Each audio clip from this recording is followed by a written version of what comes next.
Alhamdulillah, nahmaduhu nasta'inuhu nastaghfiruh wa na'udzu billahi min shururi anfusina wa min sayyiati a'malina. May yahdihillahu fala mudilla lahu wa may yudlil fala hadiya lahu. Amma ba'du. Allahumma inna nas'aluka khaira hadzal layl wa khairan fihi wa khairan ba'dahu wa na'udzu bika min syarri hadzal layl wa syarri fihi wa syarri ba'dahu. Amin ya rabbal alamin. Baik Bapak Ibu, saudara, saudari, ikhwan akhwat fillah dari manapun dan sedang berjalan dan semuanya, semoga dalam ridha Allah Subhanahu wa ta'ala. Judulnya apa Pak? Silaturahmi. Itu bukan judul Pak. Ambol urang Tanjung Godang. Ibu ambol lahir di Siko ya. Cuma kami besarnya di Kota Tongah ya. Kini mungkin anak-anak Kota Tongah, Tanjung Godang, kalau babaso tak baso mereka lah Tanjung Gadang ni nak. Boleh juga, tak masalah. Bahasa Inggrisnya boleh baso Minang, nasional Minang. Taib, Bapak Ibu, kita berada di masa yang telah Nabi kabarkan, yang disebut oleh Rasulullah SAW zaman fitnah. Maka Nabi mengatakan, badiru, hendaklah bersegera kalian dengan apa? Bil a'mal, dengan membuat peran. Amal di situ jangan artikan amal soleh dalam artian ritual ibadah, tapi artinya buat peran. Segeralah kalian berperan, punya peran. Sebelum apa? Fitanan, sebelum terjadi fitnah. Peran untuk apa? Memperkuat iman. Sebab konteks hadisnya, yusbihur rajulu mu'minan wa yumsi kafiran. Orang pagi mukmin, sore kafir. Kafir sore, pagi mukmin. Begitulah terus. Berarti yang Nabi mau bukan ritual, bukan amalan yang banyak, amal fisik, sembahyang banyak, zikir banyak, khataman banyak, bukan itu. Tapi akidah yang kuat, iman. Pagi ada orang mukmin, sore imannya berubah. Tapi sayang kebanyakan orang menjelaskan hadis ini dalam pahaman amal fisik. Jangan sedekah, itu udah pasti. Tapi amal yang paling basic bukan itu. Amal paling basic di kolbu. Maka Nabi ditanya, apakah amal yang paling mulia wahai Rasulullah? Dalam hadis Imam Bukhari. Lalu Nabi menjawab, imanun billah. Engkau percaya kepada Allah. Percaya itu adanya di qalbu. Mahalluhu fil qalb. Tempatnya ada di qalbu. Maka kajian-kajian iman perlu diperbanyak. Kajian iman itu beda dengan kajian tauhid dalam versi bahasa orang hari ini. Sebab hari ini orang kajian tauhid isinya nyalah-nyalahin orang. Itu bukan tauhid, itu cari lawan namanya. Kajian cari lawan. Aku ada pendekar yang bisa berlawan siko. Buya Mudo Habib. Jadi orang kini kajian tauhid nyolah-nyolahin, menyesat-nyesatkan orang. Itu bukan kajian iman. Iman itu ada di kolbu. Kolbunya menjadi sehat. Kolbu yang sehat itu ketika dia bisa merasakan keindahan nama-nama Allah dan cinta kepada hamba-hamba Allah.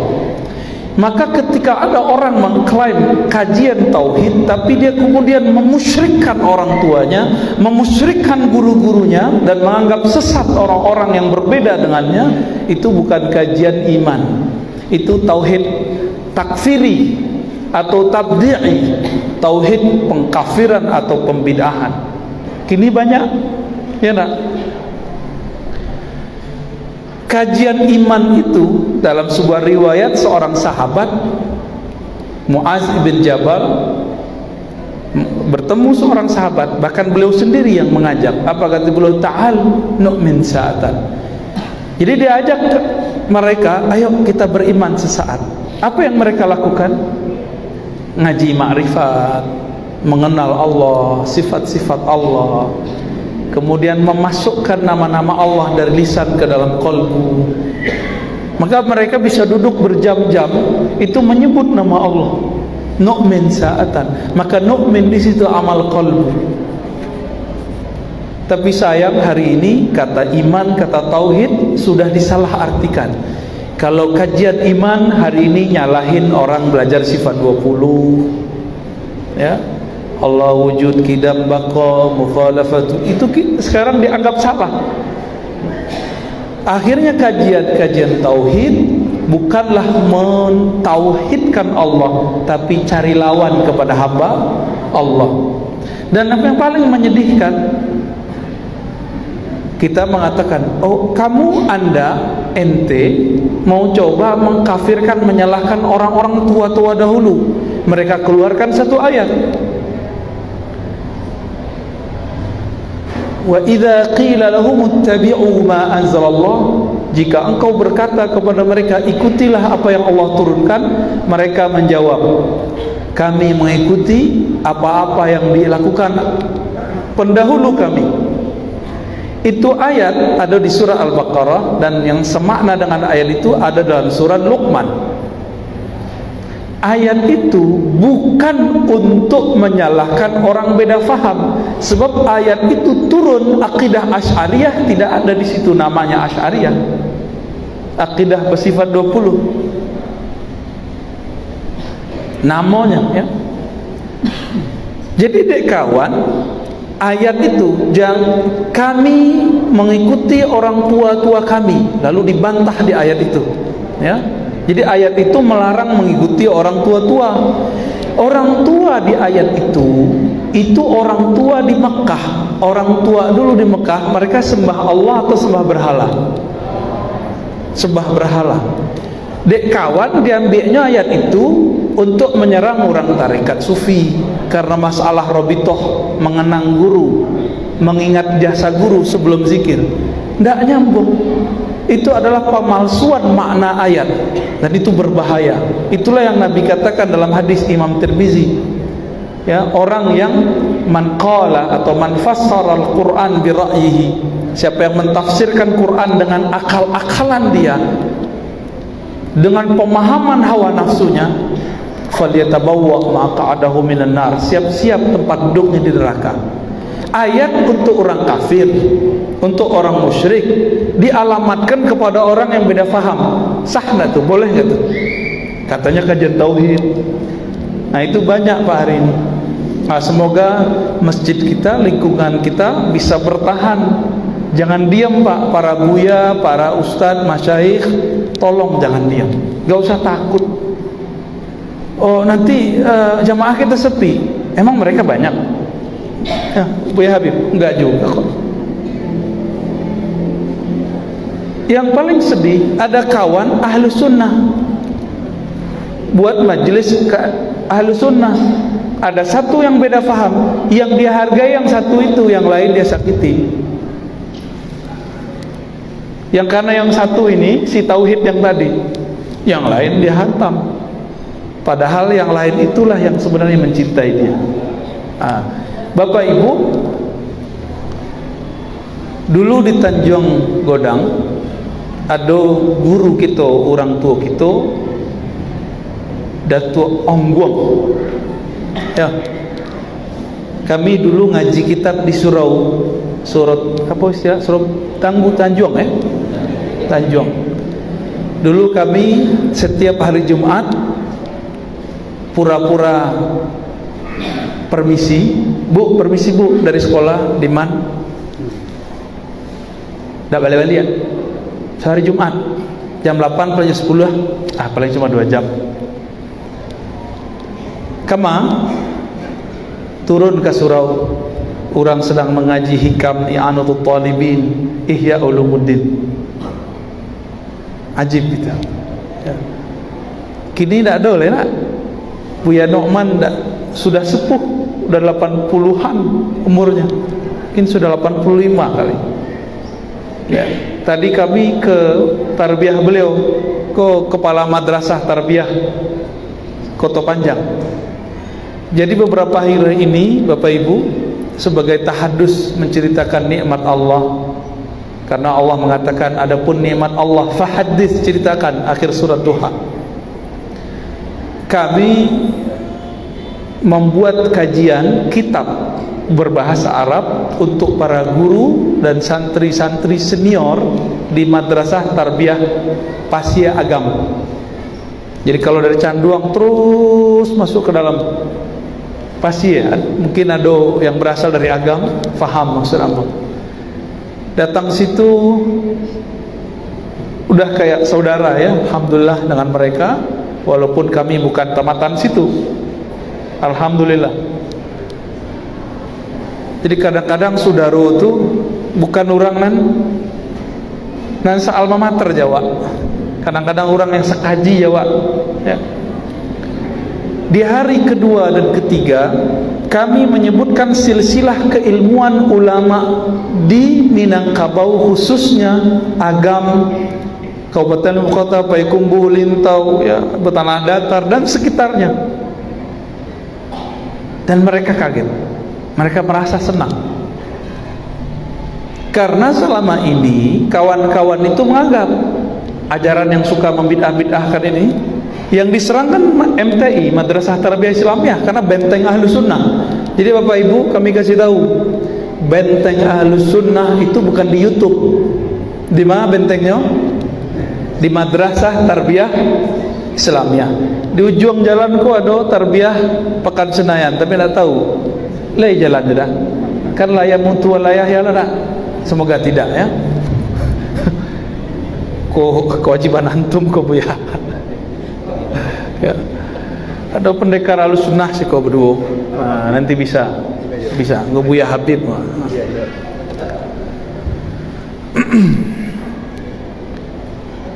Kami menyebutkan silsilah ilmu orang awak. Kalau angkulah kuang, nah, ini belum kita sebut di luar. Martinus nama beliau nak ya. Ma orang gaya wasiko. Angkula kuang nama kete beliau siapa? Tu angguang. Iya Martinus nak. Iya Dades, mana Dades? Hah? Martunus. Marjunus. Model-model orang Yunani nak. Nama Ashabul Kahfi itu. Ashabul Kahfi, Marjunus. Bahasa kayak Suryaniyah ya. Syekh Marjunus Datu Angguang, beliau itu ngaji dulu di mana? Di Madrasah Tarbiyah Islamiyah Tiaka. Lea dojo madrasah tu. Le memakai tradisi tarbiyah atau sudah jadi modern? Sudah jadi modern ya? Oh sudah jadi MDS. Tapi masih aduh. Ya syukurlah, alhamdulillah. Walaupun kajian Ahlus Sunnahnya sudah jadi Latin ya. Beliau berguru kepada Syekh di situ, Syekh Ibrahim Harun. Syekh Ibrahim Harun, ada kuburannya di situ. Nah, nanti silakan di cross check Buya Habib ya. Syekh Ibrahim Harun belajar ke orang Limbukan. Ya, ada surau di Limbukan tuh. Nah, situnya berguru. Saya tahu namanya Buya. Syekh Imran apa siapa namanya? Syekh Toha apa Syekh Imran, lupa. Syekh Toha apa Toha Imran? Syekh Toha. Dulu kami sering buat di situ pesantren kilat, masa-masa masih sanawiyah, aliyah, itu sering buat pesantren kilat untuk kawan-kawan.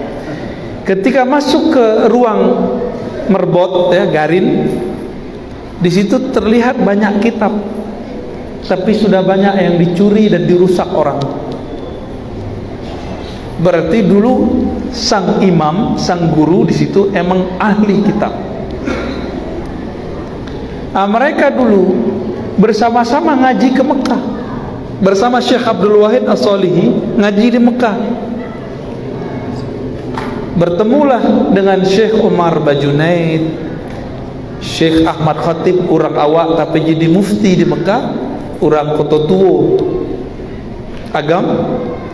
Bertemulah dengan Syekh Hasan Ibn Sa'id Yamani dan ayahnya Sa'id Yamani. Bertemu dengan masyayikh-masyayikh yang luar biasa. Dan mereka berguru, pulang-pulang buat madrasah tarbiyah di negeri kita. Jadi kami membacakan silsilah ilmu. Silsilah ilmu mereka sama seperti yang ada di madrasah tarbiyah Kota Panjang, sama ona. Misalnya kita ambil Syekh Mukhtar. Syekh Mukhtar itu mengambil dari Syekh Abdul Wahid Solihi, Tobek Godang, itu namanya MTI Tobek Godang. Insyaallah kami isu ziarah ke situ, ya, insyaallah. Tadi kami ziarah ke Syekh Mukhtar Angkul aku. Awak ndak niat manga-manga ziarah sih, kira disambut lo tajo tari piring banyak. Piring isi bakwan.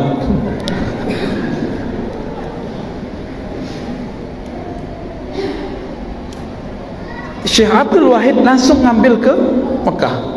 Jadi Bapak Ibu, jadi Mekah yang kini sama dengan Mekah yang dulu, laba lain.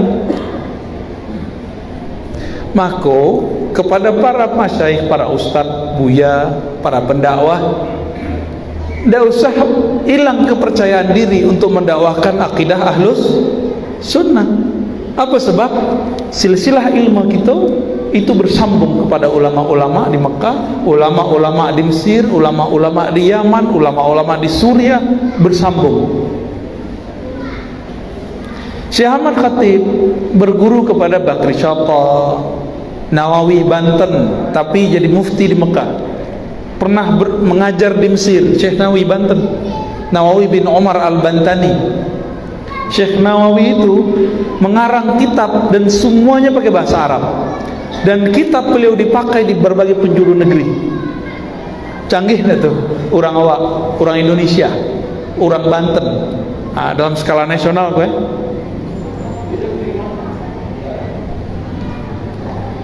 Jadi Bapak Ibu, kalau orang kemudian menyalahkan kaji awak, maka sebutkan, oh kami dulu kaji kami ngikuti Datuk Ongguang. Datuk Ongguang itu berguru kepada Syekh Ibrahim Harun. Syekh Ibrahim Harun kepada Buya Dilimbukan Syekh Taha, bersambung dengan Syekh Abdul Wahid Solihi kepada ulama Mekah, Syekh Ahmad Khatib dan lain-lain. Itu jawabnya. Tanya balik kayaknya, masil silahku. Yang paling lucu, mengijazahkan Al-Quran lalu membid'ahkan orang-orang sufi, tarekat Naqsyabandiyah, akidah Asy'ariyah, tapi kita cek sanad Qurannya kepada ulama itu. Semua sanad Quran sekarang hampir yang masyhur ya terkumpul kepada Imam Zakaria Al-Ansari, dan itu seorang sufi bermazhab Syafi'i, akidah Asy'ari. Kalau dia mengatakan Asy'ariyah sesat, berarti silsilah Qur'annya batal, sanad Qur'annya batal.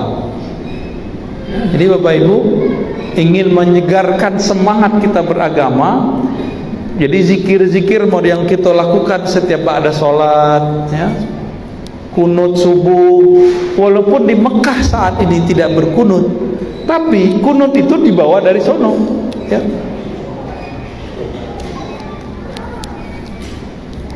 Dulu di terminal ada surau Syekh Muhammad Zahid yang disebut surau Usang. Orang salah tulis disebut Ongkusoi. Nama asli beliau Syekh Muhammad Zahid. Syekh Muhammad Zahid. Kami megang sanadnya, ya. Syekh Muhammad Zahid itu mengambil ilmu zikirnya kepada orang di Sungai Dareh, Sungai Doreh, ya. Setuju nak? Ya. Syekh Muhammad Ilyasin. Syekh Muhammad Ilyas mengambil ke Syekh Muhammad Jamil. orang situ juga. Beliau diambil mantu oleh ulama yang lama ngaji di Mekah, karena beliau juga ngaji di Mekah. Namanya Syekh Muhammad Tahir Barula. Tapi di situ suraulah jadi masjid, orang sudah nggak kenal, sayang. Syekh Muhammad Ongkusoi Muhammad Zahid. Muhammad Zahid itu punya murid banyak, dan kami datang kepada cucu anak dari murid beliau. Jadi murid beliau orang nyebutnya Kutotong apa Tolang tuh, Ayah Sultani, ya, kuburannya kan di Kutotong Tengah, ya, orang Kutotong Tengah karena beliau. Kami datang ke anaknya Syekh Ayah Sultani, dan beliau menyebutkan dulu Syekh Muhammad Zahid minta tolong kepada Engku Ayah untuk menuliskan ijazah. Ijazah itu izin mengajarkan ilmu. Ilmu apa saat itu? Khusus ilmu tarekat Naqsyabandiyah. Jadi kironyo itu tempat orang bersuluk di situ.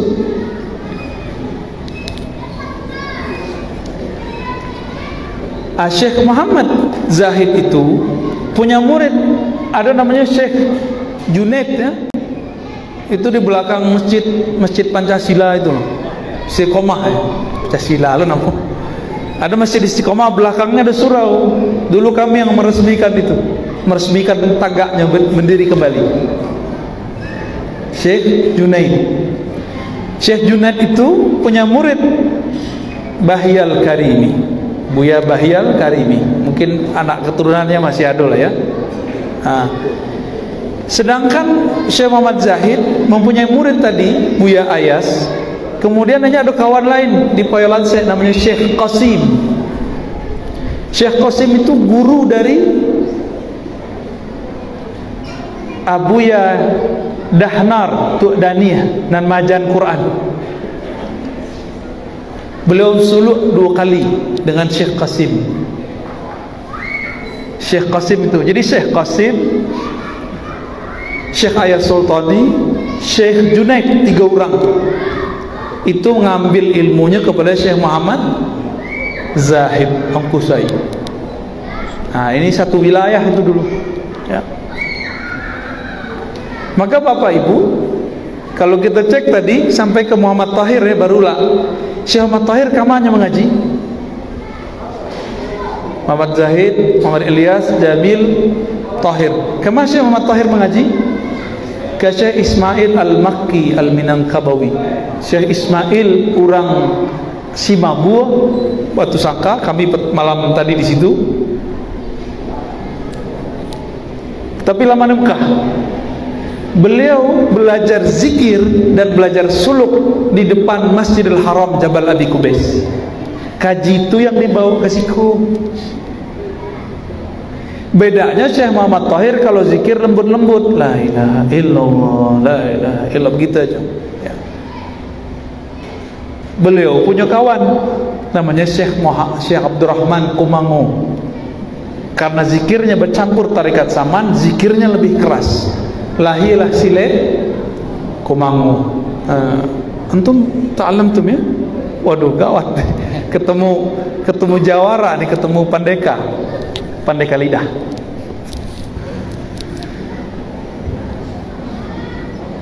Jadi silat Kumango itu Bapak Ibu, itu bukan silat biasa, itu silat yang diolah dari zikrullah. Maka adik-adik kami sarankan kalau belajar silat yang begitu. Jangan silat-silat yang kosong, ya, belajar zikir. Jadi bisa merasakan Allah Ta'ala dalam gerak. Nah, itu kan dahsyat tuh. Ya, syukuran. Kini kan lebih rami karate, ya nak? Kami dulu karate, ya. Lebih rami taekwondo, tidak masalah. Cuma ambil ilmu yang dari buya-buya gitu. Nah, Bapak Ibu yang bukan Allah, kami dulu bertanya kepada Datuk Angbong. Tuh, dulu di mana sekolah tuh? Ambo di tarbiyah Tiaka. Tapi apa yang paling menarik, beliau mengatakan setelah kelas 7 itu orang wajib bersuluk. Itu yang tak bisa diangkat ini, ya. Tak bisa, ya. Udah susah. Cuma di Batu Basure, di Kampar, cucu dari Syekh Abdul Ghani masih begitu, tapi suluhnya bukan 40 hari, 10 hari, 10 hari. Jadi murid tarbiyah dianjurkan, bukan diwajibkan, untuk beriktikaf di surau setiap selesai belajar kitab kuning, kitab Arab. Jadi Bapak Ibu yang bukan Allah, kami hanya ingin menyampaikan kenangan-kenangan indah itu jangan kemudian cuma diceritakan, tapi kita bangkitkan semangat itu kembali dan ambil ilmunya dari ahlinya kembali. Jadi kami berharap nanti tarbiyah Islamiyah itu ramai kembali, ya, amin ya rabbal alamin. Terakhir sebelum sembahyang, nanti sudah sembahyang ada tanya jawab. Ada tanya jawab.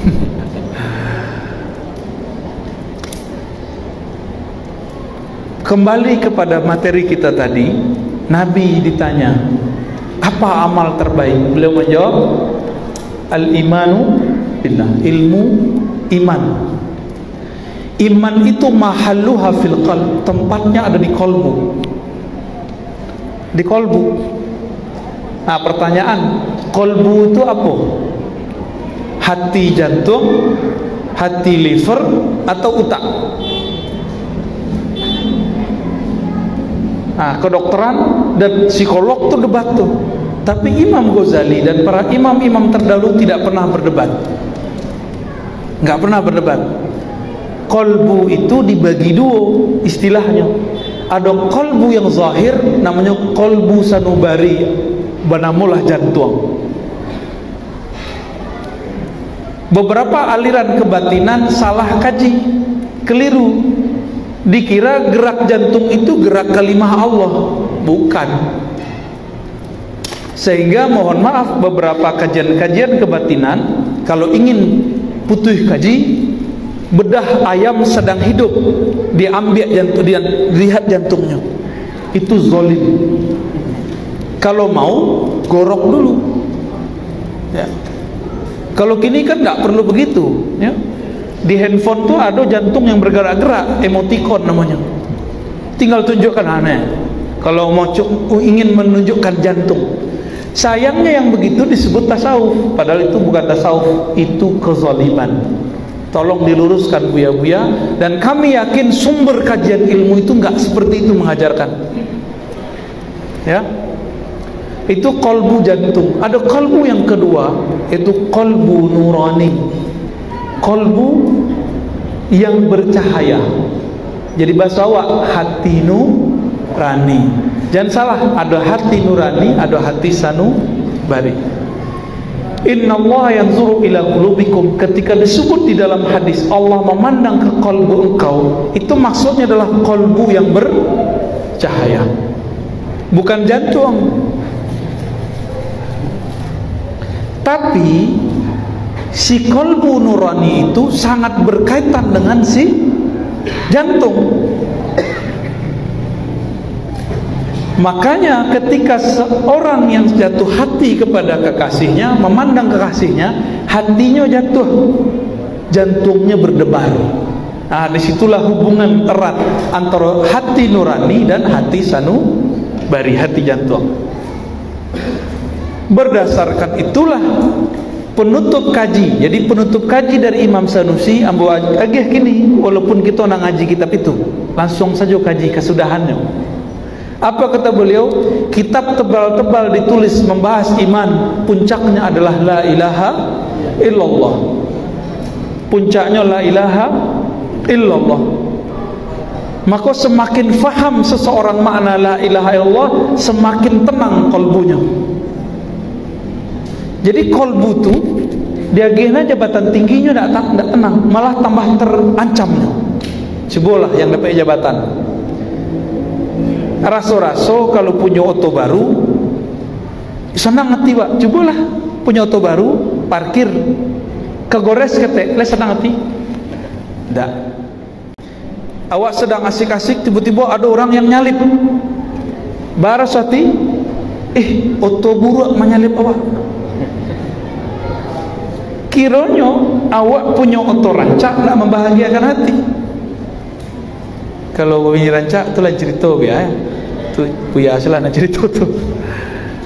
Jadi di mana kolbu tu bahagia? Kolbu itu bahagia kalau si kolbu mendapatkan apa yang menjadi makanannya hari-harian. Kalau lidah daging batu le bisa. Lidah daging bensin lah nemu. Kalau bensin cocoknya untuk apa? Makanan oto. Ya, makanan Honda. Ya tak? Kalau telingu bisa tak telingu daging rondang? Enggak. Mato bisa tak mato diagih minyak parfum semprot harumlah mato aste. Jangan salah latak, jangan salah dalam menempatkan kebahagiaan diri. Diri itu terbagi-bagi zahir anggota. Kalau mata senangnya memandang yang indah, telinga senangnya mendengar yang merdu, lisan lidah seriulan lama, maka kolbu itu dia hanya punya satu selera. Kolbu itu kelezatan makanannya cuma satu, yaitu memandang kepada yang punya nama, atau merasakan hadirnya punya nama, atau menyebut nama Allah di dalam kolbu. Itu saja. Jadi Bapak Ibu, tinggi benar kaji awak, profesor doktor awak nanti, tingginya jabatan awak, tidak akan bahagia kalau di kolbu tidak ada nama Allah. Satu kisah yang sering kami sebutkan, satu kali ada seorang disidang di hari kiamat. Ketika disidang di hari kiamat, semua dosanya itu sepanjang tali laporan. Jadi kertas, ada kertas perinan di alam mahsyar nanti, itu semua daftar dosa.